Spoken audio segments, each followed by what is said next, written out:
اور آپ کو جو خوشحالی آتی ہے وہ آپ کے اوپر اللہ کے فضل کی وجہ سے. وَأَرْسَلْنَاكَ لِلنَّاسِ رَسُولًا, اور ہم نے آپ کو رسول بنا کر بھیجا ہے. درمیان کا ٹکڑا ہے للناس, لوگوں کے لیے, یعنی آپ کو رسول بنانا لوگوں کے لیے ہے. وہ رسالت اور اس کا فائدہ در حقیقت لوگوں کے حق میں, اس لیے لفظ للناس کا اضافہ درمیان میں ہے. لوگوں کے لیے آپ کو ہم نے رسول بنا کر بھیجا ہے. وَكَفَىٰ بِاللَّهِ شَهِيدًا, اور گواہی کے اعتبار سے اللہ کافی ہے. کوئی مانے یا نہ مانے, آپ کی شہادت اور آپ کی رسالت پر اللہ کی گواہی کافی ہے. یہاں تک مضمون ہو چکا تھا. اب اس کے بعد کی آیت ہے, بہت اہم مضمون ہے. بار بار سوچو. من یطع الرسول فقد اطاع اللہ, من یطع الرسول فقد اطاع اللہ. جو شخص رسول کی اطاعت کر لے بس گویا کہ اس نے اللہ کی اطاعت کر لیا. اللہ کی اطاعت مضمر ہے رسول اللہ کی اطاعت میں. آیت نمبر 80 ہے یہ سورہ نساء کی. من یطع الرسول, من جو یطع اطاعت کر لے, الرسول الف لام اشارہ کرتا ہے ذات اقدس کی طرف, محمد مصطفیٰ صلی اللہ علیہ وسلم کی طرف. فقد تو گویا تحقیق, اطاع اللہ, اس نے اللہ کی اطاعت کر لیا. یہاں سے دو باتیں ہمیں معلوم ہیں. ایک تو مقصود ہے اللہ کی اطاعت, مطاع مطلق اللہ کی ذات ہے, اللہ کی اطاعت ہی مقصود ہے. نبی کو اپنی اطاعت کروانا مقصود نہیں ہوتا. نبی کی اطاعت میں در حقیقت اللہ کی اطاعت مضمر ہے. جو رسول کی اطاعت کر لیتا ہے وہ گویا اللہ کی اطاعت کر لیتا ہے. تو دو باتیں معلوم ہوئی. پہلی بات تو یہ کہ مطاع مطلق اللہ کی ذات ہے, وہی مقصود ہے. اور دوسری بات معلوم یہ ہوئی کہ اللہ کی اطاعت ممکن ہی نہیں رسول کی اطاعت کے بغیر. رسول کی اطاعت کے بغیر کوئی چاہے کہ اللہ کی اطاعت ہو جاتی ہے ممکن نہیں. اسی واسطے کئی فارسی شعراء نے قلم بند کیا ہے. بمصطفیٰ برساں خیش کی دی ہما اوست, مصطفیٰ صلی اللہ علیہ وسلم کی طرف جو بات پہنچتی ہے وہی تمام کا تمام دین ہے. اگر بہو رسیدی تمام ابو لہبی, ادھر اگر نہیں پہنچتی ہے تو سب ابو لہبی ہے. آپ لاکھ بنا لیں, آپ کی اطاعت کا معیار اگر ذات رسول اللہ نہیں ہے تو آپ کی اطاعت ابو لہبی ہے, یعنی اطاعت گمراہی ہے. یہاں سے ہمیں معلوم یہ ہوا کہ قدم قدم پر ہمیں یہ دیکھنا ہے جو عمل ہم کریں کہ رسول کی اطاعت ہے کہ نہیں ہے.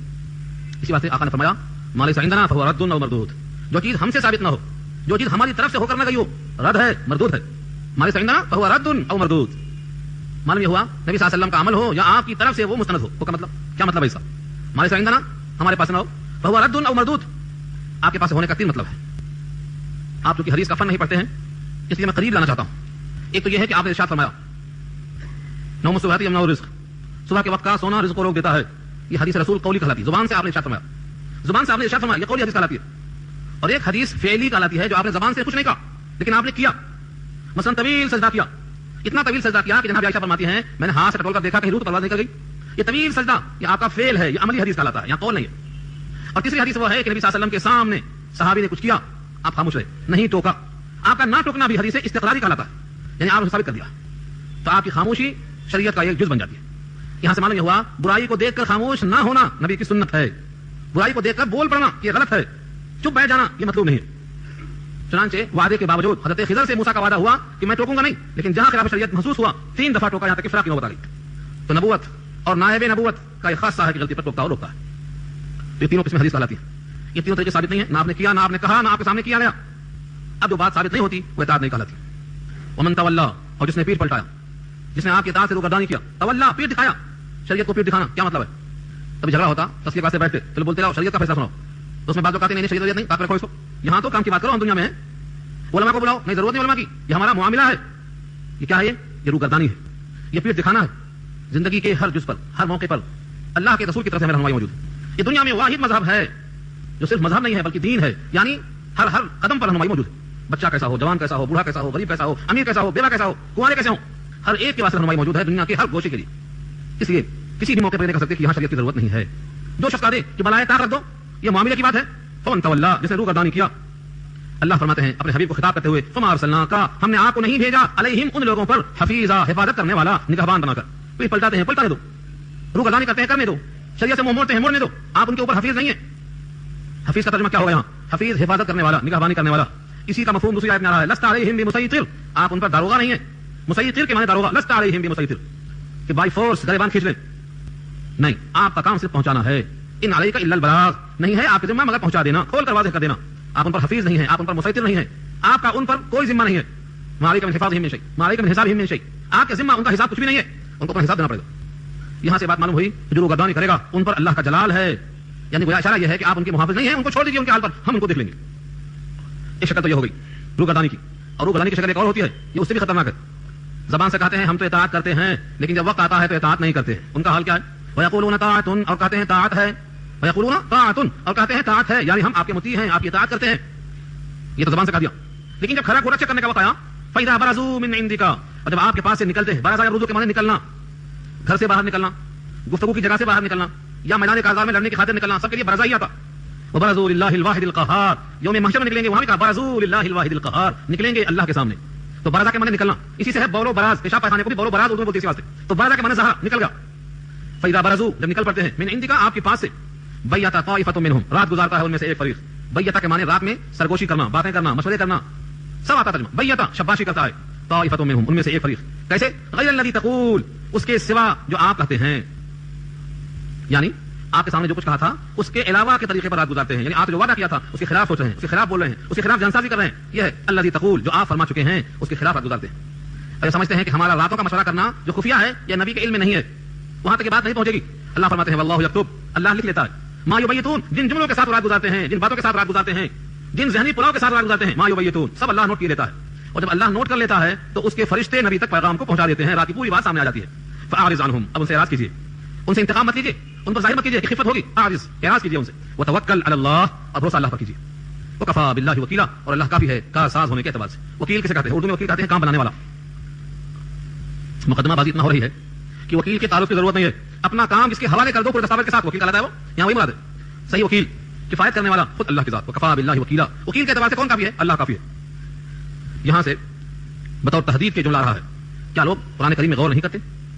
افلا یتدبرون القرآن، آ کے معنی کیا اور فا کے معنی تو لا یتدبرون، تدبر نہیں کرتے، غور و فکر نہیں کرتے. القرآن، قرآن میں آیت نمبر 82 ہے.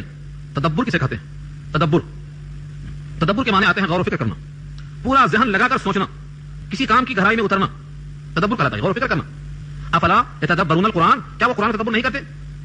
کیا مطلب ہے اس کا؟ اس جملے کا مطلب کیا ہے؟ یہ سوالیہ نشان کرتا ہے، سوالیہ نشان، یعنی انہیں قرآن کا تدبر کرنا چاہیے. قرآن کریم میں تدبر نہیں کرتے. اگر یہ قرآن بفرض محال اللہ کے پاس سے نہ ہوتا، اللہ کے غیر کے پاس سے آیا ہوتا، جیسا کہ کفار قریش کا عقیدہ تھا کہ نبی صلی اللہ علیہ وسلم نے قرآن کو گڑھ کے پیش کر دیا. وہ ایک یہودی راہب ملا تھا، بحیرہ راہب عیسائی ملا تھا، اس نے کچھ سکھایا ہوگا آپ کو، یا فلاں نے کچھ سکھایا ہوگا آپ کو. اعجمی وہذا لسان عربی مبین، وہ تو اعجمی ہے، یہ قرآن تو عربی ہے، اعجمی عربی کیسے سکھا سکتا ہے؟ اور اگر یہ قرآن کریم بفرض محال اللہ کے غیر کے پاس نازل ہوا ہوتا تو اس میں اتنے اختلاف ہوتے، اتنے تضاد بیانی ہوتی کہ کہیں کچھ ہوتا، کہیں کچھ ہوتا. یعنی آج ہندوستان کے بڑے سے بڑے عالم کو لے لو، بڑے سے بڑے مصنف کو لے لو، اس کی کتاب اٹھاؤ تو تضاد نظر آئے گا. کسی ایک چیز کو ایک مقام پر حرام کر چکا ہے، دوسرے مقام پہ حلال کر رہا ہے. کیسے؟ حالات کے بدلنے سے، تغیرات سے، عدم فکر سے غلطیاں ہو جاتی ہیں. مثال دیا تو بات علمی ہو جائے گی اور گہرائی میں آپ جائیں گے تو اتر جائیں گے. بڑے سے بڑے علماء کی کتابوں میں آپ دیکھیں گے، بڑے سے بڑے، یہاں تک کہ امام بخاری کے تسامحات کو جمع کیا گیا ہے، مگر وہ گہرائی کی باتیں اگر رکھی جائیں تو آپ کے سر کے اوپر چلی جائیں گی، اوپر سے چلی جائیں گی. آپ کو صرف قرآن کا اعزاز ہے کہ اس کتاب میں تضاد نہیں ملے گا. 1426 سال گزر چکے، جیسا تھا ویسا آج ہے، تغیر سے پاک ہے، تحریف سے پاک ہے، اور کسی بھی مقام پر آپ کو موقع نہیں ملے گا. لطیفہ سمجھا دوں آپ کو. 2-3-4 سال پہلے اخبار میں ایک فقہ کا سوال آیا تھا. جس نے پڑھا ہوگا، نہیں پڑھا ہوگا تو اس کی مرضی، نام کے بغیر بولنے میں کوئی حرج نہیں. اگر کوئی آدمی امریکہ میں ہے، اس کو 9 ذی الحجہ لگی ہے، اور ہندوستان میں کوئی ہے جس کو 10 ذی الحجہ لگی ہے، اس کی قربانی یہاں ہو رہی ہے حیدرآباد میں، یہاں 10 ذی الحجہ ہے، یہاں قربانی ہو رہی ہے، جبکہ وہ آدمی ہے جہاں 9 ذی الحجہ ہے، اس کو قربانی واجب نہیں ہے. میرے پاس پیپر کی کٹنگ موجود ہے، اس اخبار کی بھی اور آج کی بھی. اس میں لکھا ہوا تھا کہ مقام ذبح کا اعتبار ہوگا، یعنی یہاں کا اعتبار ہوگا، قربانی ہو جائے گی. میں نے بڑے بڑے علماء سے احتجاج کرتے ہوئے کہا کہ دیکھو، قربانی آدمی پر واجب ہوتی ہے، مقام پہ واجب نہیں ہوتی ہے. اور اس آدمی پر 9 ذی الحجہ ہے، جب تک 10 ذی الحجہ نہ آئے واجب نہیں ہوتی، اور جب اس پر واجب نہیں ہوتی تو اس کی طرف سے ادا نہیں ہوتی. کہیں بھی کر کے دیکھ لو، یہ بات نہیں مانی جا رہی تھی. اب پچھلے ہفتے میں جو اخبار آیا اس میں یہی لکھا ہوا ہے کہ وہاں اگر 9 ذی الحجہ ہے، یہاں 10 ہے، تو بہتر یہ ہے کہ وہ 9 والے کی ادا نہیں ہوتی، جب اس کو 10 لگ جائے تب ادا کرو. تو 3 سال کے بعد رجوع کیا انہوں نے اپنے قول سے. دونوں کٹنگ موجود ہے میرے پاس. بتانا چاہ رہا ہوں یہ کہ ہندوستان نہیں، دنیا کے کسی کونے میں آپ جائیں گے، بڑے سے بڑا عالم ہوگا، تسامح ملے گا، تضاد ملے گا، تعارض ملے گا. یہ صرف اور صرف قرآن کا اعجاز ہے کہ قرآن کریم میں 1426 سال ہو گئے، کبھی الفاظ کو بدلنے کی نوبت نہیں آئی. ایک طرح اعتراض کیا یہودیوں نے، عیسائیوں نے، مشرکین نے. اس کا اعتراض ہے قرآن کریم میں بعض آیتیں منسوخ ہیں اور بعض آیتیں ناسخ ہیں. منسوخ کسے کہتے ہیں؟ ناسخ کسے کہتے ہیں؟ نسخ کسے کہتے ہیں؟ مثلا ایک آیت آئی، اگر عورت کچھ غلطی کرتی ہے تو اس کو گھر میں قید کر دو یہاں تک کہ وفات ہو جائے اس کی، یا اللہ تعالیٰ کوئی اور راستہ کھول دے اس کے لیے. حتی یتوفاہن الموت، سورہ نساء میں آیت گزر چکی ہو، موت تک دفن کر دو، پڑ جائے اس کے اندر. پھر دوسری آیت آئی کہ 4 مہینہ 10 دن تک رکھو، اس کے بعد چھوڑ دو. پہلی آیت منسوخ ہو گئی، دوسری آیت ناسخ ہو گئی. ان منسوخ آیتوں کو جمع کریں گے تو تقریباً 200 آیتیں نکلیں گی آپ کو، 200 آیتیں. لیکن لوگوں نے تطبیق دی، ان کو جوڑا ہے، جوڑتے جوڑتے اس آیت سے یہ مراد ہے، اس سے یہ مراد ہے، لہذا منسوخ کم کرتے کرتے 5 آیتوں پر پوری امت کا اجماع ہے. حضرت شاہ ولی اللہ کی رائے یہ ہے کہ 5 آیتیں بہرحال منسوخ ہیں. ان آیتوں کو لے کر اعتراض کیا گیا ہے کہ جب قرآن کریم میں منسوخ ہے تو اس کا مطلب پہلے سے اللہ کے علم میں نہیں تھا، اب علم میں آیا ہے، لہذا ایسی آیت نازل فرمایا. غور سے سنو، سمجھنے کی چیز ہے. منسوخ ہونا اور ناسخ ہونا یہ اللہ کے علم کے اعتبار سے نہیں ہے. اس کی مثال دے کے لکھتے ہیں فقہاء اور مفسرین. ایک حکیم صاحب کے پاس آپ گئے، حکیم صاحب سے کہا کہ مجھے شوگر اور بی پی ہے. انہوں نے کہا ٹھیک ہے، یہ گولی 3 دن کھاؤ. 3 دن کے بعد جب واپس آئے تو انہوں نے کہا ٹھیک ہے، اس کو بند کر کے اب یہ کھاؤ، یہ معجون کھاؤ، یہ معجون فیصلہ کھاؤ. اب کوئی یہ کہے کہ حکیم صاحب انالی دکھے، پہلے وہ دوا دیے پھر یہ دوا دیے، پہلے ہوتی ہے تو اچھا تھا، پہلے کہتے 3 دن گولی کھاؤ، اب کہتے ہیں معلوم فیصلہ کھاؤ. تو حکیم صاحب آ رہی ہے؟ کہا نہیں، حکیم صاحب کے علم میں پہلے سے تھا کہ اس مرض کی یہ دوا ہے، یہ دوا میں یہ چیزیں اتنے دن کھلانا پڑتا، اس کے بعد یہ دوا بدل کر یہ کھلانا پڑتا. لیکن روز اول سے مریض کو اطلاع نہیں دی جاتی، روز اول سے مریض کو اطلاع نہیں دی جاتی. لیکن حکیم صاحب کے علم میں پہلے سے موجود تھا. ایسے ہی اللہ کے علم ازلی میں ہر بات پہلے سے طے شدہ ہے، وہ ہمارے لیے ناسخ اور منسوخ کہلاتی ہے، لیکن علم الہی میں پہلے سے موجود تھی کہ پہلے یہ حکم آئے گا، یہ خرابی دور ہوگی، یہ حکم آئے گا، یہ خرابی دور ہوگی، اور یہ حکم ہمیشہ باقی رکھا جائے گا. اس نسخ کو علم الہی پر نسخ کی دلیل نہیں پیش کر سکتے، یہ بندوں کے احوال کے طرف نازل کیا اللہ نے. تو قرآن کریم میں بہت سی ایسی آیتیں ہیں لیکن تضاد نہیں ہے. اگر یہ غیر قرآن غیر اللہ کے پاس آیا ہوتا یقیناً تضاد ملتا. تضاد کی بہت شکلیں. افلا یتدبرون القرآن، کیا لوگ تدبر نہیں کرتے قرآن میں؟ ولو كان من عند غیر اللہ، اور اگر وہ ہوتا اللہ کے غیر کے پاس سے، لوجدوا، تو ضرور پاتے اس میں، فیہ، اس کتاب میں، اختلافا کثیرا، بہت اختلاف پاتے. اختلاف قرآن شریف میں نہیں ہے، اختلاف تو ہم میں ہے. قرآن شریف میں اختلاف نہیں ہے کیونکہ قرآن پورا اللہ کے پاس ہے، ایک ہی سب کا نبی، دین بھی، ایمان بھی ایک، حرم پاک بھی، اللہ بھی، قرآن بھی ایک. کیا بڑی بات ہی ہوتے جو مسلمان بھی ایک. تو قرآن میں اختلاف نہیں ہے. اختلاف کہاں ہے؟ ہم میں. کیوں؟ انانیت کی وجہ سے. انانیت کی وجہ سے. اگر ہمارے سامنے اپنی قبر ہے، آخرت ہے، محشر ہے، حساب بھی کا تصور ہے، اختلاف کی کوئی گنجائش نہیں. ہاں ایک اختلاف علمی ہوتا ہے، ایک اختلاف علمی ہوتا ہے، اس اختلاف کو رحمت کہا گیا ہے. اختلاف ہو علماء و امتی رحمت، یعنی امت کے درمیان جو علماء کا اختلاف ہے یہ رحمت ہے. اس کی شکل کیا ہو سکتی ہے؟ میں بارہ مثال دے چکا ہوں. اختلاف بذات خود بری چیز نہیں ہے، مگر اختلاف اللہ کے لیے ہو. اگر اختلاف اللہ کے لیے ہے تو اس میں کوئی خرابی نہیں. اختلاف اپنے ذات کے لیے ہے، خود غرضی سامنے آ گئی تو وہ اختلاف ہمارے لیے مضر ہے. اختلاف اللہ کے واسطے ہوتا ہے کیا؟ اختلاف اللہ کے واسطے ہوتا ہے. میں مثال دی تھی آپ کو. صحابہ کرام میں باہم اختلاف ہوا کہ نہیں ہوا؟ حضرت ابو بکر عمر بیٹھے ہوئے ہیں رضی اللہ عنہما. سورہ حجرات پارہ 26 کی آیتوں کا شان نزول یہی واقعہ ہے. تمیم دارمی کو بنایا جائے خلیفہ. ابو بکر رضی اللہ عنہ کی رائے تھی، جناب ابو بکر نے فلاں کو بنایا جائے خلیفہ. ان دونوں کی رائے میں اختلاف اتنا شدید ہوا نبی کی موجودگی میں کہ آواز بلند ہو گئی آواز. اللہ کو پسند نہیں آیا کہ نبی کے سامنے دونوں کی آواز بلند ہو. فوراً فرشتہ آیا، لا ترفعوا اصواتکم فوق صوت النبی، نبی کے سامنے آواز بلند نہ کرو. دونوں خاموش ہو گئے. یہ دونوں کی آواز، جو دونوں کی اختلاف ہے، یہ کیا اختلاف ہے؟ یہ ذات کے واسطے نہیں تھے، ایک کام کے، ایک کاج کے واسطے تھے. لیکن فی نفسی آواز بلند کرنا منع کیا اللہ نے. آیت نازل ہو گئی. دو صحابی مسجد نبوی کے اندر زور سے باتیں کر رہے ہیں. ایک ہے کعب اور ایک ہے ابو حضرت. ایک کا ایک پر قرضہ ہے، قرضہ مانگ رہے ہیں. بلند ہو گئی آواز. آپ حجرے سے باہر نکلے، کہا کعب ادا کر دے. انہوں نے کہا کر دیا. ابو حضرت جا کے ادا کر دے. چل دیا اٹھ. اختلاف ہوا، کبھی معاملے میں اختلاف ہوا اور کبھی مسائل میں اختلاف ہوا، کبھی جھگڑے ہوئے. جھگڑوں کا واقعہ دیا آپ کے سامنے. لیکن جب یہ معلوم ہوا کہ اللہ کے نبی کی رائے یہ ہے تو زمین تک انہوں نے چھوڑ دیا. ایک دو واقعات میں بے شمار واقعات. تو اختلافات بری چیز نہیں ہے، لیکن وہ ہو اللہ کے لیے. الحب للہ والبغض للہ، محبت اللہ کے لیے ہو اور بغض بھی اللہ کے لیے ہو. ومن اعطى لله ومن اعطى لله، جس نے دیا تو اللہ کے لیے، روکا تو اللہ کے لیے، فقد استكمل الايمان، ایمان کامل کر لیا. تو جھگڑا اللہ کے لیے ہو. ایک بار ہمارے نبی صلی اللہ علیہ وسلم نے خیبر کے موقع پر، یا سن چکے ہیں، یہاں لانا مجھے استدلال کرنے کے لیے، جا کے عصر کی نماز وہاں پڑھنا خیبر میں. راستے میں وقت ہو جائے تب بھی وہیں جا کے پڑھنا. اللہ کی شان کے راستے میں وقت ہو گیا. کچھ لوگوں نے کہا کہ ہم تو وہیں جا کے پڑھیں گے کیونکہ نبی کا فرمان ہے وہیں جا کے پڑھنا. وقت ہو گیا تب بھی، لہٰذا ہم راستے میں پڑھیں گے. قضا ہو جائے تو جانے دو. نماز ہم پڑھتے ہیں اللہ کی نبی کے بتانے سے، نبی نے کہا وہاں پڑھو، لہٰذا ہم وہیں پڑھیں گے. کچھ لوگوں نے کہا نہیں، منشا نبوت یہ تھا کہ جلدی پہنچو، منشا نہیں تھا کہ نماز کو قضا کرو، لہذا ہم جلدی کرتے کرتے یہاں تک پہنچے ہیں، پڑھ کے چلے جائیں گے. قضا کیوں کریں؟ کیونکہ قضا کرنا اللہ کا حکم نہیں ہے اور نبی کا کام ہے اللہ کا حکم پہنچانا، لہذا ہم پڑھ کے جائیں گے. تو آدھے صحابہ نے پڑھ لیا اور آدھے صحابہ نے پڑھے بغیر وہاں پر مارچ کیا. جب وہاں پہنچ کر فیصلے کے واسطے نبوت درگاہ میں پہنچے، نبوت کے دربار میں پہنچے، مقدمہ پیش ہوا. آپ نے کہا دونوں کا عمل چونکہ اللہ کی خاطر تھا لہذا دونوں پسند ہے. دونوں کا عمل اللہ کی خاطر تھا، نبی کی اطاعت میں تھا، اس لیے نہ اس پر اعتراض نہ اس پر اعتراض. اس کو تعنف کہتے ہیں. نبی نے اعتراض نہیں کیا دونوں پر. یہ بحث کہاں آئے گی؟ 28واں پارہ سورہ حشر میں انشاءاللہ یہ بحث آئے گی. دوسرا واقعہ اسی قسم کا اور بھی سنا رہا میں آپ کو تیمم کے نزول کے بارے میں. تو صحابہ کرام کا اختلاف یہ رحمت ہے کیونکہ وہ اختلاف کیوں تھا؟ محبت کی خاطر تھا. بہت سے واقعات ملیں گے. ایک ساتھ نماز پڑھ رہے تھے، انہوں نے کہا واللیل اذا یغشا والنہار اذا تجلی، اور دوسری قرآن میں کیا ہے؟ واللیل اذا یغشی. ان کو یہ قرآن یاد تھی، ان کو یہ قرآن یاد تھی. 7 قرآن تھیں.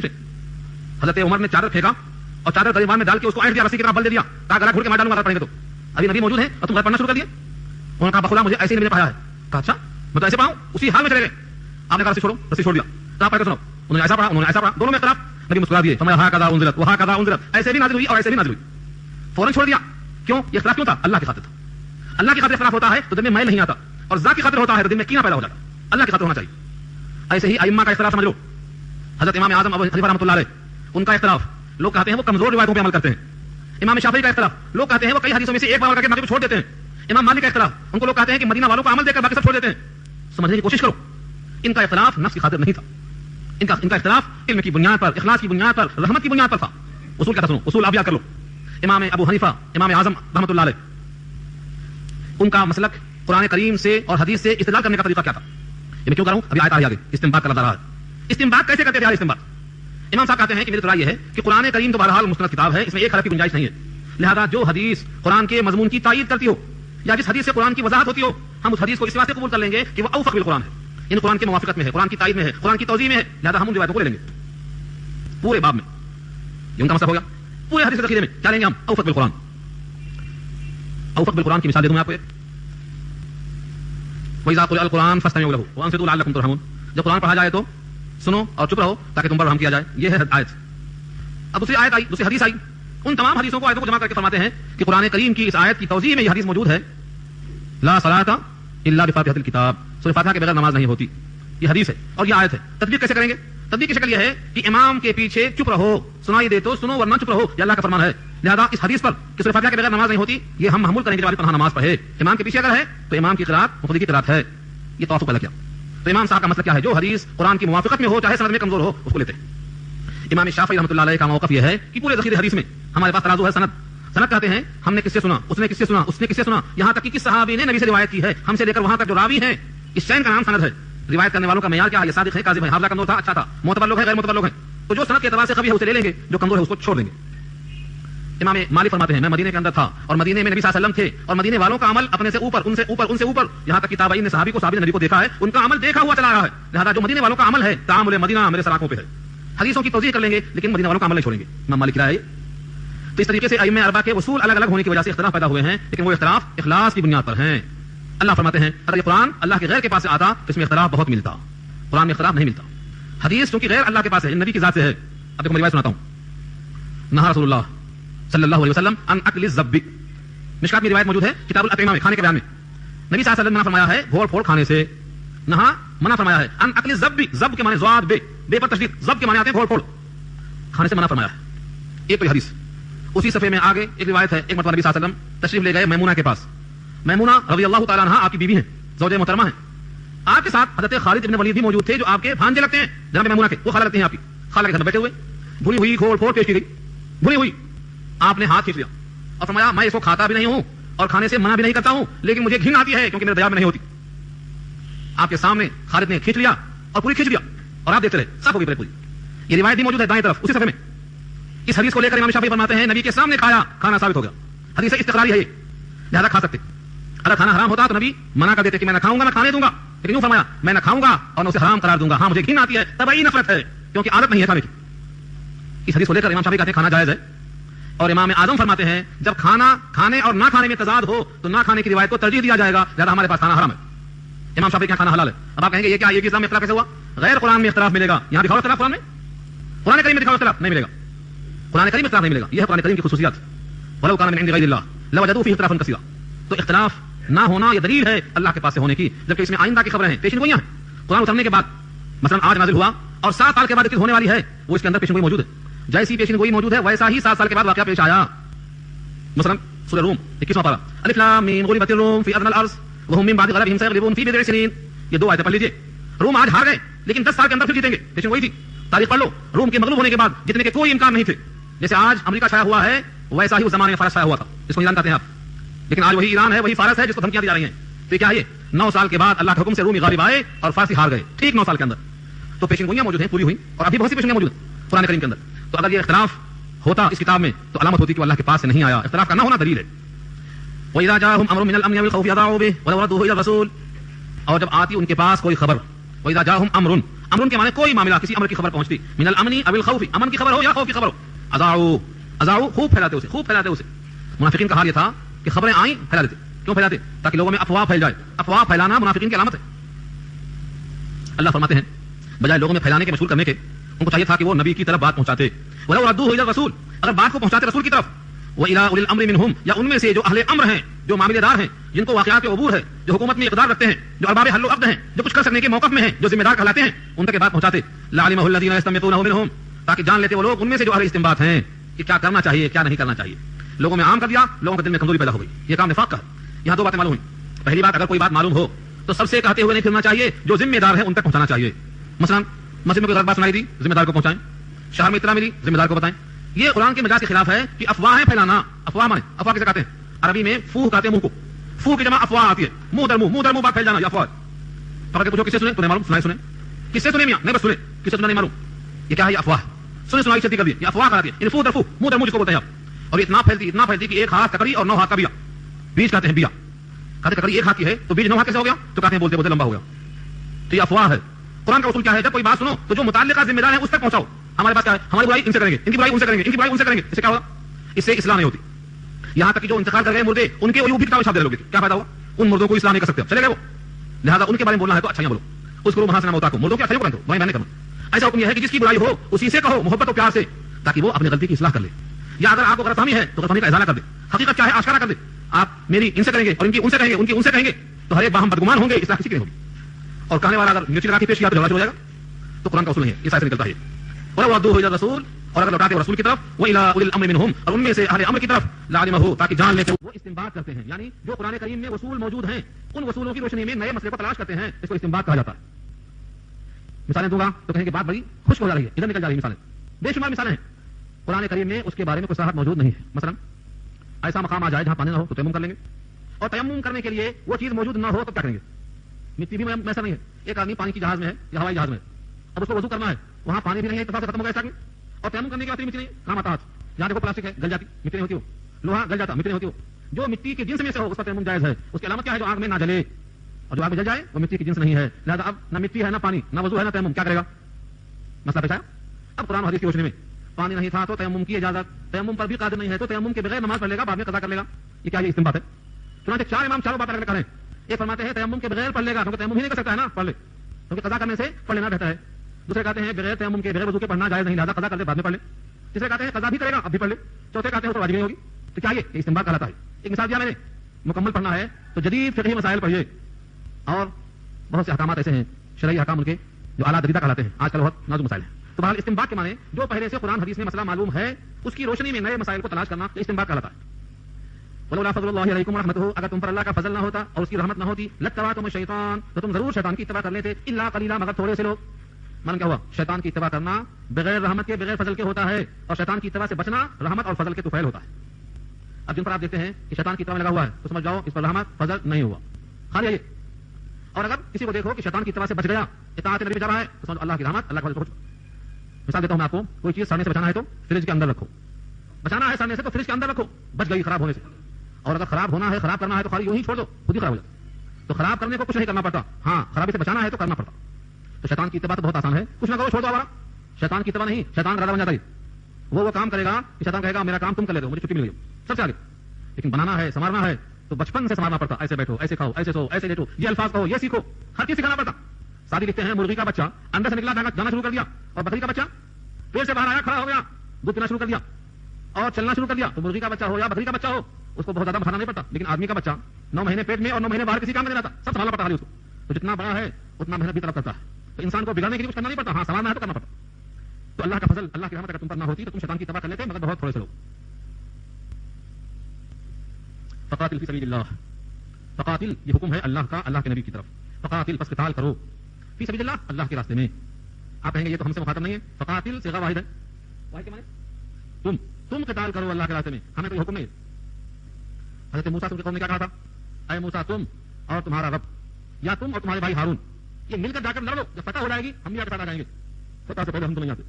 اذهب انت وربك فقاتلا انا هنا قاعدون, ہم تو یہاں بیٹھے مزے میں, تم جا کر لڑو. انت وربك, تم تمہارا رب, جاؤ لڑو, فقاتلا, ہم نہیں آتے. آگے کیا کہا؟ انا لن ندخلها حتى يخرجوا منها فإن يخرجوا منها فإنا داخلون, جب تک وہاں سے پورے بہادر نکلنے جائیں گے ہم داخل ہوں گے, وہ نکل جائیں گے ہم داخل ہوں گے. تمہارا کام صفائی کرو. یہ ہے قوم کا جواب. قوم زکریا کا حال ہے. حضرت زکریا نے پوری قوم کے واسطے وہ محنت کیا کہ تورات کا نسخہ جو ضائع ہو چکا تھا اس زمانے میں, اپنے ہاتھ سے لکھوایا انہوں نے. لیکن وہی قوم حضرت زکریا کے خلاف دشمنی پر آمادہ ہوئی, قتل کرنے پہ آمادہ ہوئی. وہ چھپتے پھرے ایک پہاڑ کے پاس گئے, اس پہاڑ سے آواز آئی کہ مجھ میں آ جاؤ, پناہ مل جاتی. درخت پھٹ گیا خدا کے حکم سے. انہوں نے سمجھا کہ شاید یہ اللہ کی طرف سے ہے, اس بات سے چھپانا ہے. درخت میں چلے گئے, درخت پھر بند ہو گیا. شیطان نے کہا زکریا اسی درخت میں ہے, میں سچ کہتا ہوں, یقین نہ آئے تو دیکھ لو, تھوڑا سا کپڑا باہر دکھائی دے رہا تھا. کہا دیکھو کپڑا ہونے کا یہ. ان لوگوں نے درخت کو چیرا, آروں سے چیرتے نیچے تک آ گئے, اور زکریا علیہ السلام کے 2 ٹکڑے ہو گئے. کس نے کیا تھا؟ قوم زکریا نے کیا تھا. جب قوم نبی کے ساتھ یہ کر سکتی ہے تو ہم اور آپ کیا سوچتے ہیں؟ صلہ یہاں نہیں ملنے والا ہے, دنیا میں جزا مت تلاش کرو, جزا تو انشاءاللہ اللہ کیا ملے گی. جب کوئی بندہ اپنے عمل کا صلہ یہاں چاہتا ہے تو مایوس ہو جاتا ہے. یہاں تو صلہ یہ ہے کہ چیر دیے گئے, اس کا صلہ اللہ کے یہاں ملنے والا ہے. تو قوم زکریا کا حال یہ ہے, قوم موسیٰ کا حال وہ ہے. ہر قوم کا وہی حال ہوتا ہے. یہاں یہ مت دیکھو حکم اللہ کے نبی کو ہے اللہ کا, قتال آپ کیجیے اللہ کے راستے میں, ہم یہاں رہیں گے, نہیں. نبی کے توسط سے ساری امت کو حکم ہوتا ہے فقاتل فی سبیل اللہ, قتال کیجیے اللہ کے راستے میں. ہاں کیا وضاحت ہے میرے رب کی, کتنی وضاحت ہے. لا تکلف نفس لا تکلف الا نفسك وحرض المؤمنین, کیا جملہ دیا, لا تکلف الا نفسك. وہاں حضرت موسیٰ نے خود کہا تھا, یہاں اللہ نے نبی کے ساتھ خود کہا. کیا کہا تھا وہاں؟ حضرت موسیٰ اور ہارون دونوں کو خطاب کیا اللہ نے اور کہا کہ اپنی قوم کو لے کے چلو لڑنا ہے. تو انہوں نے کہا لا املک الا نفسی واخی، لا املک الا نفسی واخی، میں مالک نہیں ہوں مگر اپنی ذات کا اور اپنے بھائی ہارون کا. ہم دونوں ایک دوسرے پر بھروسہ کر سکتے ہیں، بقیہ پوری قوم میری بات کو سنتی ہی نہیں ہے. یہاں اللہ فرماتے ہیں لا تکلف الا نفسک، ہم مکلف نہیں بناتے مگر آپ کو آپ کی ذات کا، آپ کو بجز آپ کی ذات کے فعل کے کوئی حکم نہیں ہے. لا تکلف الا نفسک، مکلف نہیں بنایا جاتا ہے مگر آپ کو آپ کی ذات کا. رہا ایمان والوں کا حال، وحرض المؤمنین، ایمان والوں کو ترغیب دیجیے، مسلمانوں کو ترغیب دیجیے، ابھاریے، آمادہ کیجیے. ہر رزق ہے ریز وات، ہر رزق کے معنی ابھارنا، آمادہ کرنا، ترغیب دینا، سمجھانا. یہ حکم دیا. یہاں سے دو باتیں معلوم ہوئی. ایک جو کام پر ترغیب دینا ہے پہلے خود کرنا پڑتا. دیکھو فرمایا پہلے آپ قتال کیجیے، آپ اپنی ذات پر مکلف بنائے گئے ہیں، دوسروں کو ترغیب دیجیے. معلوم کیا ہوا؟ پہلے آپ قتال کیجیے تب ترغیب اثر انداز ہوگی. آپ قتال نہیں کریں گے تو ترغیب اثر انداز نہیں ہوگی. حضرت خانوی کا واقعہ لکھا ہے، مجھے بھولتا ہی نہیں. وہ ایک بچے کو باپ لے کر حاضر ہوئے اور کہا حضرت یہ میٹھا بہت کھاتا ہے، خدا تنبیہ کر دو، گڑ بہت کھاتا ہے. کہا ٹھیک ہے کل لے کے آؤ، کل سمجھائیں گے. کل لے کے آئے تو آپ نے کہا بیٹے میٹھا کم کھایا کرو، وزن بڑھاتا ہے، یہ اچھی چیز نہیں ہے. بس ختم. مرید نے کہا حضرت یہ جملہ تو کل بھی بول سکتے تھے آپ، اس کے لیے کل آؤ بولے. یہ تو آج جو بولے کل بھی بول سکتے تھے، آج کے بجائے کل کیوں؟ کہا جناب کل تک میں بھی خوب میٹھا کھاتا تھا، میں کھاتے ہوئے اسے منع کیسے کروں؟ اثر نہیں ہوتا. کل سے اب تک میٹھا نہیں کھایا ہوں، میں پہلے خود عمل کیا ہوں، اب ترغیب دے رہا ہوں، انشاءاللہ مفید ہوگی. تو جب آدمی خود پابند ہو جائے گا تو انشاءاللہ اس کی باتوں میں اثر ہوگا. اس لیے فرمایا پہلے آپ قتال کیجیے اور آپ اپنے ذات کو مکلف بنائیے اور بقیہ دوسرے لوگوں کو ترغیب دیجیے. حرض المؤمنین. دوسری بات معلوم ہوئی کہ ایمان والے کو ترغیب دینے میں، نیکیوں کی ترغیب دینے میں، ترغیب دینے والے کو اتنا ہی ثواب ملتا ہے جتنا کرنے والے کو ملتا ہے. چنانچہ حدیث ہے الدال علی الخیر کفاعلہ، رہنمائی کرنے والے کو اجر ہے کرنے والے کے برابر. مثلا بیوی نے ایک فقیر کو ایک روٹی دیا باورچی خانے سے نکال کے، اور شوہر نے پہلے سے کہا رکھا ہے کہ تم ضروری خرچہ کر سکتی ہو، اجازت ہے میری طرف سے. اس ایک روٹی کو بیوی نے خود بجائے دینے کے اپنے ہاتھ سے نوکر کو دیا کہ تم دے کے آؤ. اور بار مول صاحب کھڑے تھے، انہوں نے کہا بیچارہ غریب ہے، اس کو ذرا دے دیا کرو صبح روٹی. تو فرماتے ہیں شوہر کو ملے گا اس لیے کہ اس نے اجازت دے دیا ہے، بیوی کو ملے گا اٹھا کر اس نے دیا ہے، نوکر کے ذریعے سے پہنچایا ہے تو نوکر کو بھی ملے گا، اور مول صاحب نے ترغیب دیا ہے تو مول صاحب کو بھی ملے گا. یہ چاروں کو ملے گا ایک روٹی کا ثواب. کیوں ملے گا ان چاروں کو؟ چاروں شریک ہے اس کام میں. تو دال یعنی رہنمائی کرنے والا محروم نہیں ہو سکتا. تو ایمان والوں کو ترغیب دینا، تحریض کرنا، ابھارنا، آمادہ کرنا. آمادہ کیسے کرتے؟ ایک صحابی آئے، انہوں نے کھجورے کھاتے کھاتے پوچھا یہ کیا ہو رہا؟ کہا جنگ ہو رہی. اس میں مارا جاؤں تو کیا ملے گا؟ کہا جنت. یہ کیا ہے؟ جنت ملے گی اس عمل کے بدلے میں. یہ ترغیب کہلاتا ہے، ترغیب. اس نے کہا کلمہ پڑھ کے جاؤں یا کلمہ پڑھے بغیر جاؤں؟ کہا کلمہ پڑھے بغیر مر جائیں گے، جہنم میں جائیں گے. کلمہ پڑھ کے جائیں گے جنت ملے گی. یہ کیا ہے؟ ترغیب. تو ڈرانا، لالچ دلانا، دونوں چیزوں کو جمع کر دیا آپ نے. کلمہ پڑھے بغیر جہنم میں جائیں گے، کلمہ پڑھنے کے بعد مر جائیں گے جنت میں جائیں گے، شہادت ملے گی. تو ترغیب اور تحریض، ابھارنا، لالچ دینا، یہ دونوں چیزیں ثابت ہوتی ہیں. اسأل اللہ ان یکف بأس الذین کفروا، امید ہے کہ اللہ تعالیٰ کافروں سے، کافروں کے زور کو روک دے، کافروں کے زور جنگ کو روک دے. کیا مطلب ہوا؟ اگر آپ خود مکلف ہیں میدان میں اتر جائیں اور ایمان والوں کو ترغیب دیں تو اللہ تعالیٰ کافروں کے زور کو امید ہے کہ روک دے گا. کافروں کا زور کیا تھا؟ جنگ احد میں دیکھا آپ نے، جنگ بدر میں دیکھا آپ نے. کافروں کی مقدار زیادہ، تعداد زیادہ، اسلحے زیادہ، منظم پلان ہے ان کا، لیکن اللہ نے ان کے تمام زور کو ختم کر دیا. کیوں؟ ترغیب کی وجہ سے. واللہ اشد بأسا واشد تنکیرا، اور اللہ زیادہ سخت ہیں، بأسا بمعنی جنگ میں زور کے اعتبار سے، واشد تنکیرا، اور زیادہ شدید ہیں سخت سزا دینے کے اعتبار سے. تنکیل نکال سے بنا ہے. سزا دو قسم کی ہوتی ہے.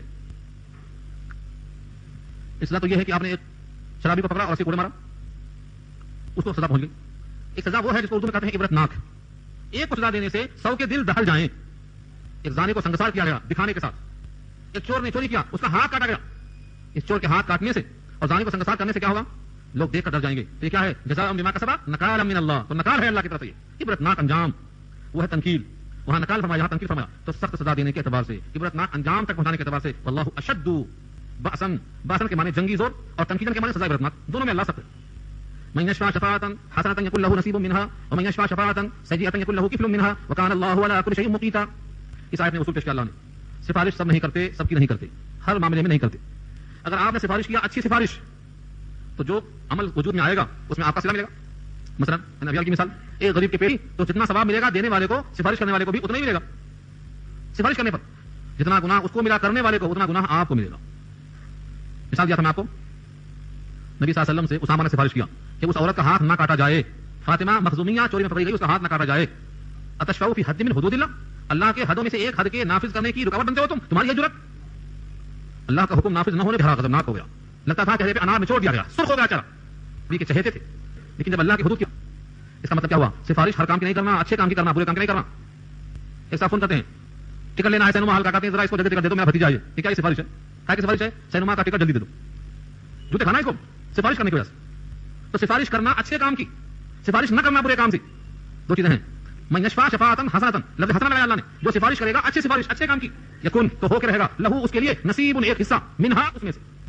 ومن یشفع شفاعۃ اور جو سفارش کرے گا بری سفارش سیئۃ یکن ہو کے رہے گا لہو اس کے لیے کفل ایک بوجھ منہا اس میں سے وکان اللہ علی کل شیء مقیتا اور اللہ ہر چیز پر قدرت رکھنے والا ہے مقیت کے معنی قدرت رکھنے والا طاقت رکھنے والا جو فیصلہ کرنا چاہے وہ کر سکتا ہے یہاں سے ہمیں سبق ملتا کہ اچھے کام کی سفارش کرو برے کام کی سفارش نہ کرو برے کام کی گواہیاں مت دو آج ہمارے پاس کیا ہے یہ میرا ماموں ہے یہ میرا بھانجا ہے ہمیں اس کی طرف سے بولنا ہے کچھ بھی ہو انہیں حق پر ہے چاہے باطل پہ ہے اسی کی غلطی ہے یہی مجرم ہے لیکن چونکہ میرا بھانجا ہے میں ضرور بولوں گا اس کی طرف سے یہ سفارش غلط ہے چاہے عدالت میں ہو چاہے پولیس ناکے میں ہو حق کی بات کہنا سفارش غلط کرنے والا گنہگار ہوگا وَإِذَا حُيِّيتُم بِتَحِيَّةٍ فَحَيُّوا بِأَحْسَنَ مِنْهَا أَوْ رُدُّوهَا إِنَّ اللَّهَ كَانَ عَلَى كُلِّ شَيْءٍ حَسِيبًا اس میں اصول پیش کیا ہے تحیہ کا تحیہ کے معنی دعا کرنا السلام علیکم تم پر میری طرف سے اللہ کی سلامتی ہو یہ مطلب ہے السلام علیکم کا السلام میں جو الف لام شروع میں ہے وہ یا کے بدلے میں ہے السلام معنی سلامی میرا سلام میری طرف سے سلامتی علیکم تم پر ہو یعنی میں اللہ سے درخواست کرتا ہوں کہ وہ میری وجہ سے آپ پر سلامتی نازل فرمائے یہ ترجمہ ہے افسوس تو یہ ہے کہ سلام کا ترجمہ ہم سمجھے بغیر بولتے ہیں کفار اور یہودی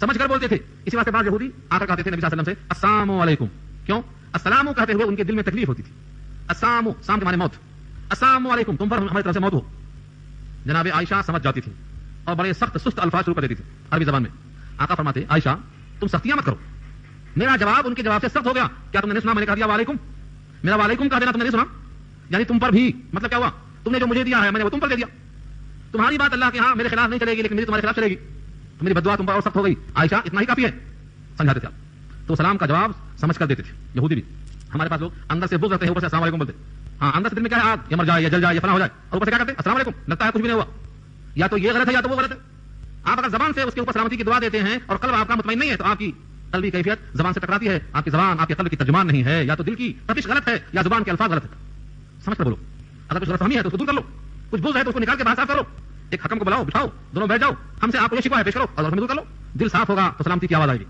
آقا فرماتے ہیں اسلم تسلیم سلام کرو سلامتی میں رہو گے افشوا السلام تسلموا سلام کو جتنا پھیلاؤ گے سلامتی میں رہو گے لیکن سمجھ کر پھیلاؤ یہ نہیں اوپر سے اس صاحب آئے انہوں نے کہا السلام علیکم آپ نے کہا وعلیکم السلام ورحمۃ اللہ دوسرے صاحب آئے انہوں نے کہا السلام علیکم ورحمۃ اللہ آپ نے کہا وعلیکم السلام ورحمۃ اللہ وبرکاتہ پھر تیسرے صاحب آئے انہوں نے کہا السلام علیکم ورحمۃ اللہ وبرکاتہ آپ نے کہا وعلیکم السلام وہ غصہ آیا کہا ان میں آپ نے اضافہ کیا کہ فرق پہلے آپ نے کہا رحمۃ اللہ دوسرے کہا وبرکاتہ اور جب میں نے دونوں کہا دیا سلام میں تو آپ نے جواب میں شرط کر دیا فرمایا کہ تم نے حدوں کو پار کر لیا تھا تم نے دونوں کہا دیا تھا جو جواب میں کہنا چاہیے اس لیے میں نے اسی کو دہرا دیا تم پر بھی یعنی وہی رحمت وہی برکت تم پر بھی یہ حد ہو گئی ہاں بعض روایتوں میں ایک لفظ کا اضافہ اور ملتا ہے لیکن وہ جملہ سند میں کمزور ہے وہ ہے مغفرتہ مشکات نے ایک روایت نقل کی ہے مگر مغفرتہ کے لفظ پر اعتراض کیا گیا سند کمزور ہے تو یہی السلام علیکم ورحمۃ اللہ وبرکاتہ وہ مغفرتہ کا لفظ منقول ہے لیکن سند کمزور ہے وَإِذَا حُيِّيتُم جب تم کو سلام کیا جائے وَإِذَا حُيِّيتُم جب تم کو تحیہ پیش کیا جائے تحیہ کا لفظ کیا ہے اللہ کے نبی جب معراج میں اللہ کے پاس گئے تو کیا کہا تھا التحیات للہ والصلوات والطیبات یہ تین کلمہ پیش کیا تھا نبی نے یہ کیا ہے التحیہ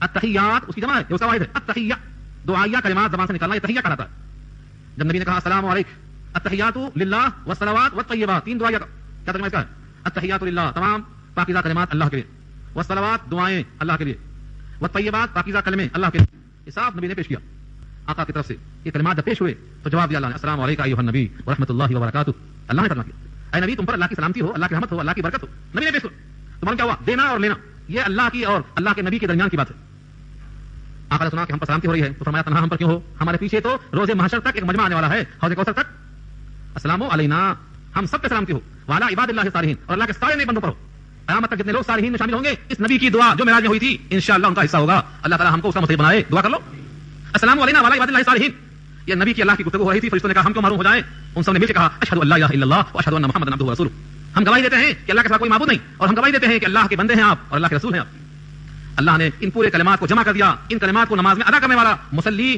نماز میں معراج کو پہنچ جاتا ہے انہی کلموں کے طفیل میں الصلاۃ معراج المؤمنین نماز مومن کی معراج ہے اسی کلمے سے ہوتی ہے ہم کہتے ہیں اللہ سے سنتے ہیں جواب ملتا ہے مگر افسوس ہمیں جلدی ہے جانا ہے آنا ہے نماز میں یہ دعا کیسا پڑھ لیتے خبر نہیں ہوتی جھٹ پٹ مار دیتے 2 منٹ پتہ نہیں چلتا ہم نے کب کہا نبی کا جملہ اور کب سنا اللہ کا جملہ اور کب سنا فرشتوں کا جملہ خبر نہیں ہوتی دل میں کیفیت نہیں ہے ایسی نماز سے گزر ایسے امام سے گزر ہاں نماز ایسی ہو کہ کلمے میں متوجہ ہو اللہ کی طرف تو یہ کیا ہے تحیہ میں کچھ یہاں وہ التحیات ہے اور یہ تحیہ ہے وَإِذَا حُيِّيتُم بِتَحِيَّةٍ جب تم کو دعا دی جائے کسی بھی تحیہ کسی بھی لفظ سے فحیوا تو تم بھی دعا پلٹا کر دو بِأَحْسَنَ مِنْهَا اس سے بہتر او ردوها یا کم سے کم اسی کو لوٹا دو پہلے کیا کہا اللہ نے بِأَحْسَنَ مِنْهَا اس سے احسن نمبر 1 اور دوسرا مقام او ردوها یا اسی کو لوٹاؤ وہی الفاظ لوٹانا نمبر 2 پہ ہے اس سے بہتر کہا دینا نمبر 1 پہ ہے اگر کوئی السلام علیکم کہتا ہے تو آپ کا فرض بنتا ہے ورحمۃ اللہ وبرکاتہ کہیں اس سے کیا ہوگا اللہ کی رحمت بھی آئے گی اللہ کی برکت بھی آئے گی جب دو مسافہ کریں گے تو دونوں کے جسم سے ہر گناہ جھڑ جائے گا پتجھڑ کے موسم کی طرح لیکن سمجھ کر دل بھی آپ کا ترجمان ہو دل ہی آپ کا الگ ہے زبان الگ ہے تو کیفیت حاصل نہیں ہوگی ان اللہ کان علی کل شیء حسیبا، بے شک اللہ ہر چیز پر حساب دینے والا ہے. حسیب کہا، حسیب مانے حساب دینے والا. کیا مراد ہے؟ زبان سے نکلے ہوئے کلمات پر بھی حساب ہوگا، ان کے اجر پر بھی حساب ہوگا. تو سمجھتے ہیں زبان سے جو چاہے بول دو، اتنی سی ہے، کوئی محنت نہیں، کوئی خرچہ نہیں، جو چاہے کرو. لفظ حسیب، حساب. اللہ حساب پر قادر ہے، ہر چیز پر حساب دینے والا ہے.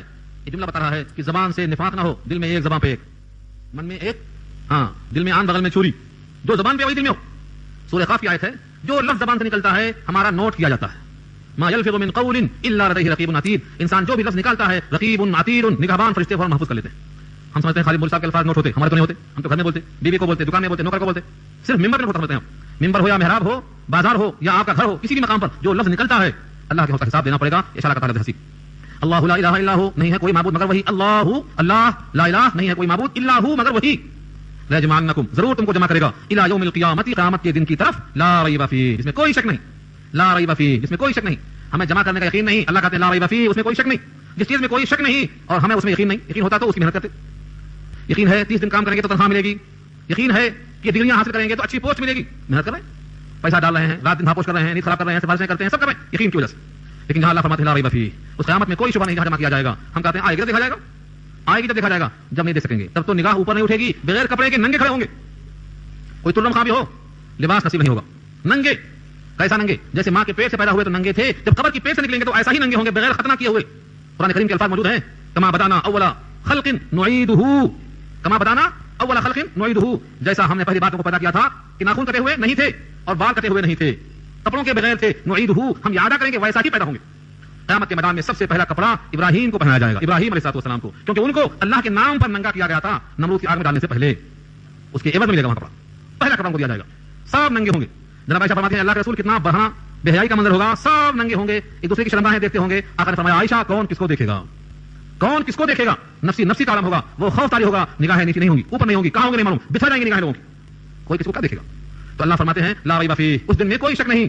ہم کو اگر یقین اس دن کا آ جائے، بخدا جھوٹ ترک کرنا آسان ہو جائے، حرام کھانا بند ہو جائے، دھوکہ دینا بند ہو جائے، لوگوں کا ہیرا پھیری کرنا بند ہو جائے. لیکن افسوس یہ ہے لا ریب فیہ، جس میں کوئی شک نہیں ہے، ہمیں اس کا ضرورت نہیں. ختم ہوگا ہمارا یقین. کہتے ہیں دیکھا جائے گا، قبر میں فرشتہ آئے گا تب دیکھا جائے گا، نام عمل کریں گے تب دیکھا جائے گا. یہ سب شک کی علامت ہے. جب حج کو جاتے ہیں تو یہاں سے ریال بھیجتے ہیں، ڈالر بھیجتے ہیں، یہاں سے احرام لے کے جاتے ہیں، کھانے کا انتظام کر کے جاتے ہیں. وہاں جا کے دیکھا جائے گا بولتے ہیں. لے کے کیوں جاتے ہیں؟ پھر ایک ملک سے دوسرے ملک کو جاتے ہیں تو لے کے جاتے ہیں، انتظام کر کے جاتے ہیں. اور یہ ایسی ملک ہے، ایسی یہاں سے مملکت ہے کہ جہاں سے یہاں، وہاں سے یہاں کوئی خبر نہیں آئے گی سوائے اس کتاب کے ذریعے. یہ کتاب خبر دینے والی ہے. واقعہ بہت پیارا یاد آیا مجھے، ختم کرتا ہوں قصہ. شاید سن چکا ہوں قصہ. یہ حاجی بہلول ایک مشہور بزرگ تھے. ہارون رشید نے ان کو لکڑی دی تھی. لکڑی کہا دنیا میں جو بیوقوف دکھائی دے اس کو یہ لکڑی تحفہ دینا. کہا اچھی بات. اتفاق سے ہارون رشید کی موت کا وقت قریب ہوا، وہی ڈنڈا لے کے پہنچے. کہا بادشاہ سلامت، دنیا میں آپ کا اصول تھا کہیں جاتے تو ساتھ میں سواری ہوتی، سائے کا انتظام، باورچی کا انتظام، راشن پانی کا انتظام، کھانے پینے کا انتظام، لوٹ کے آنے کے دن تک کا ہر زاویے سے انتظام کر کے جاتے تھے. اب آپ کا سفر فائنل ہے، کیا وہاں بھی باورچی کا انتظام کیا آپ نے، سائے کا انتظام کیا آپ نے، سواری کا انتظام کیا آپ نے، کتنے روز وہاں قیام رہے گا سوچ کر تیاری کیا آپ نے. ہمیں افسوس میں ایسا کچھ نہیں کر سکا. کہا لکڑی آپ کے حوالے ہے. اس سے بڑا بیوقوف کون ہوگا. دلی کا سفر انتظام، بمبئی کا سفر تو انتظام، سعودی کا سفر تو انتظام. دنیا میں یہاں سے یہاں جا رہا ہے تو انتظام، اور یہاں سے وہاں جا رہا ہے جہاں سے پلٹ کر کبھی نہیں آئے گا. کوئی دنیا میں آنے والا واپس ماں کے پیٹ میں نہیں جائے گا، ٹھیک ایسے ہی یہاں سے منتقل ہونے والا دنیا میں پھر کبھی نہیں آئے گا. وہاں جا رہے ہو کوئی انتظام نہیں ہے، یہ لکڑی کا استحقاق تمہیں کو پہنچتا ہے، تمہیں رکھ لو اس کو. یہ ہے لا ریب فیہ، اس میں شک نہیں. اللہ فرماتے ہیں دنیا میں سچے بہت ہوں گے، لیکن اللہ سے سچی بات، زیادہ سچی بات کس کی ہو سکتی ہے. ومن اصدق من اللہ، اللہ سے بڑھ کر زیادہ سچا کون ہو سکتا ہے حدیثاً گفتگو کے اعتبار سے. دنیا میں سب سچوں سے بڑا سچا اللہ ہے. سب صادق ہوں گے، صدیق ہوں گے، مگر اللہ تو اصدق ہے، سب میں زیادہ سچ بولنے والا. جب اللہ نے کہا دیا لا ریب فیہ تو تم بھی یقین کے ساتھ آگے بڑھو. جس بندے کو یقین ہو جائے آخرت کے دن میں کھڑے ہونے کا، بخدا زندگی اس کی بدل جائے گی. ایمان باللہ، ایمان بالرسول، ایمان بیوم الآخرہ، یہ تین چیزیں بنیادی ہیں. اللہ تعالی ہم کو اور آپ کو عمل کی توفیق نصیب فرمائے.